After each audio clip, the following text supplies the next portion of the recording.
My own timer, 8 minutes, 2 minutes for questions. Thank you very much.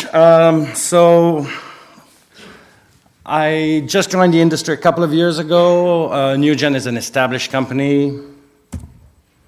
They do the traditional services. We work with OUP, CUP, etc. And they said, why don't you come and build some innovation? And so OA caught my eye. I came from software, so open source was very familiar to me. So I thought, this is very interesting. We're going to change the way knowledge is disseminated. And if we do that well, we're going to accelerate mankind's evolution. And, the singularity will come in 20 years instead of 30. And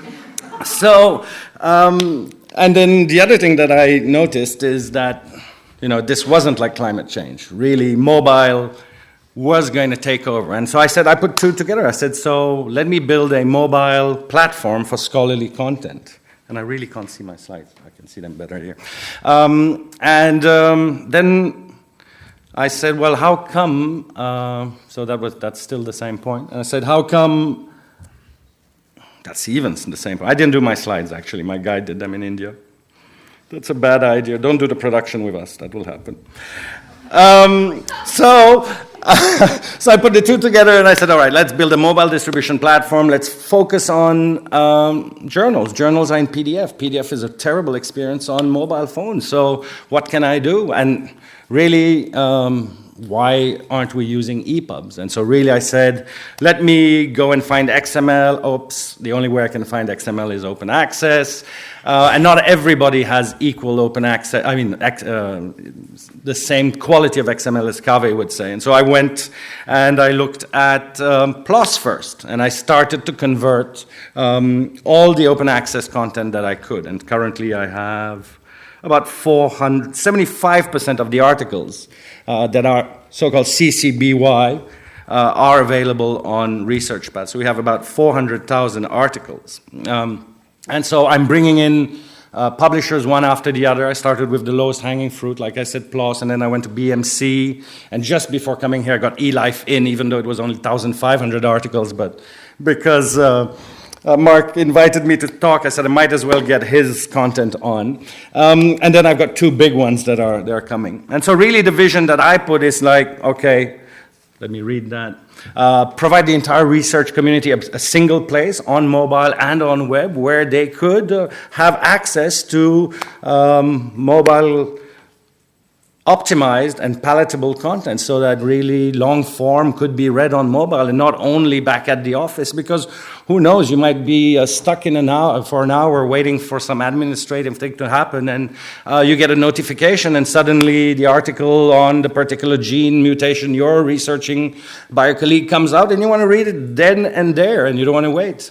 And also the idea that content on PDF seemed really dull and not lively, and EPUB gave us the opportunity and gives you the opportunity as you embrace it for journal articles to really bring them to life. And as open data becomes more central to your publishing process, the data inside of the EPUB can really be useful and can be exported or can power meaningful insights. And finally, the idea that we'd remove the pain out of discovery by putting it all in a central place. And yes, you can go to PubMed Central if you're life science, but if we were to expand the ResearchPad vision in not only, and now I'm really happy to see books coming in open access, and we could really have a mobile library where all open access content, humanities, life science, and all books and journals become available on your tablet.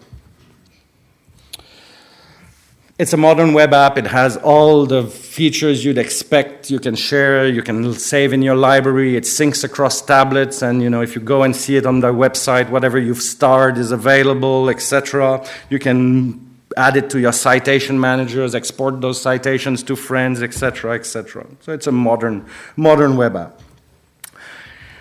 It's still in beta, as far as I'm concerned. Currently, we've got about 400,000 articles in there. 28,000 issues. On average, We're currently converting 350 articles, which is kind of consistent with 150,000 new OA articles per year. I'm not very sure how 2015 is shaping up in terms of that progression.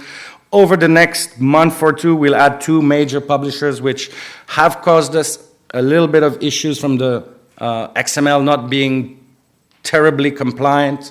I'm going to name them, or should I not? One was Hindawi, and really how they dealt with equation was baffling to us, and we really need to build some tools to take their equations and convert them and then make graphics of them and then re-ingest them, because it's not really great. And then there was one that was called Predatory, which is no longer Predatory. So those 2 do about 160,000. If we get that done, we'll get 85% maybe of the content out there in CC BY. We've sent beta invitations to about 40,000. I won't tell you how poor the response was, so that I'm not telling you how many users I have. But I don't have many users, and I'm definitely looking at partnerships on a number of things, maybe for long-term sustainability of a tool like this, if it did interest the community to work on that. Also, working with publishers to get a direct feed, because when it comes to PLOS, there's a good API, and I'm able to put the content in the tablet on the same day that it is published. But when, for a number of publishers, I have to wait till I find them on PubMed Central, because I can't get good quality XML, and even if I get the good quality XML, sometimes the assets are not linked at the at the right place. Here's a quick tour of what it looks like. So there's a whole notification engine. If a new publication comes in, this one is eLife. When we got a notification, so if you're using this tablet and a new publisher comes online, you get a notification, hey, there's a new publisher. Would you like to add it to your collection? This is how a particular journal that you've added to your collection displays in the cloud browser, where you have the entire corpus, and those are typically your favorite journals that you might read end to end. I don't know if anybody still does that. This is what it looks as a reader. It's a multi-tab reader, so you can have as many articles open until you run out of memory. And this is a BMC article. I was trying to be fair with everyone, but we don't see that. And here's what it looks like from Frontiers for an abstract page. And at the bottom, you see a toolbar with all the functionalities. And that's an altmetric button, and I'm still using the test API because I have so little usage that I didn't have to upgrade from that. And whoever would want to do a yourbrand.co, this is a white label platform. That's how we're monetizing with commercial publishers and saying, this is a mobile publishing distribution system. Whatever your content, we have a version called MPMF, multi-product, multi-format, where really the catalog can be anything. It can be a PDF, an EPUB, and then, that's my alarm. I have 2 minutes left. An EPUB, a PDF, or an HTML, and you're going to be able to just swipe through those left and right. Thank you very much. It's available as a web app, of course, as well, and you can download it from the stores. Thank you very much. Thank you. You did really well. I may have to reward you with an extra question for that. A question?